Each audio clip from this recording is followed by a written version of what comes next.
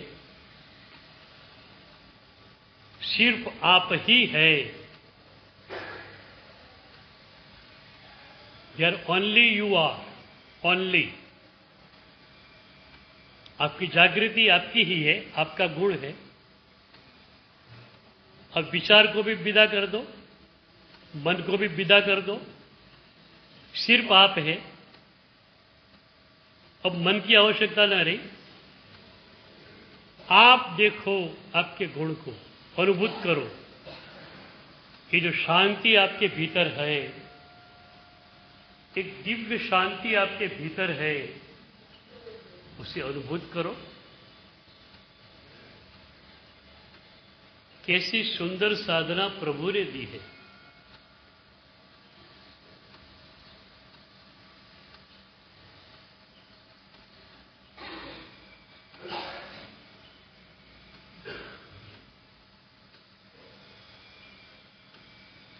बिल्कुल जागृति, कुछ करना नहीं है आपको। अब डूइंग नहीं है, बीइंग है। कुछ भी करना नहीं है। करना है तो इतना है कि मन बाहर जाए तो भीतर ला देना, स्थिर कर देना। डूइंग ही तो संसार है, बीइंग ही ध्यान है। अब आप अस्तित्व की धारा में हो, बीइंग की धारा में, सिर्फ बीइंग, ओनली बीइंग। अभी आपका होना थोड़ा थोड़ा प्रकट हो रहा है। आप है, आपके गुण है। गुण और गुणी को हम एक ही मानते हैं। आत्मा अमल, अखंड, अलिप्त है, और ज्ञान, दर्शन, समभाव, शांति, आनंद उसके गुण है। आप आत्मस्वरूप है, और अभी आपके स्वभाव रूपी गुण में आप डूबे हुए हैं।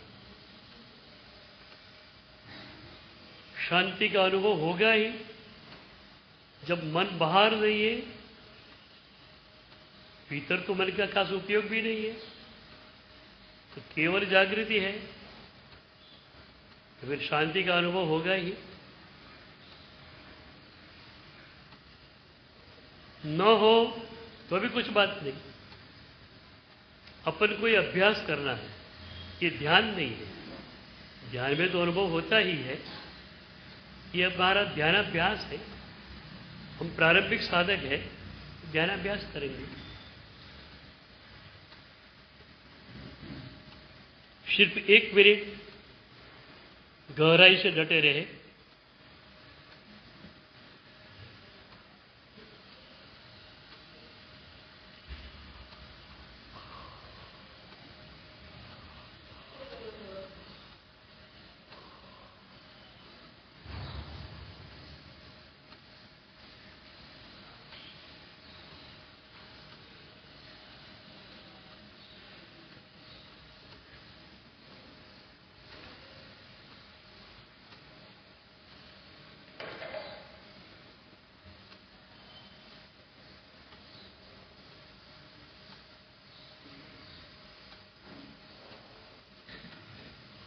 इस सेकंड गहराई से ध्यान।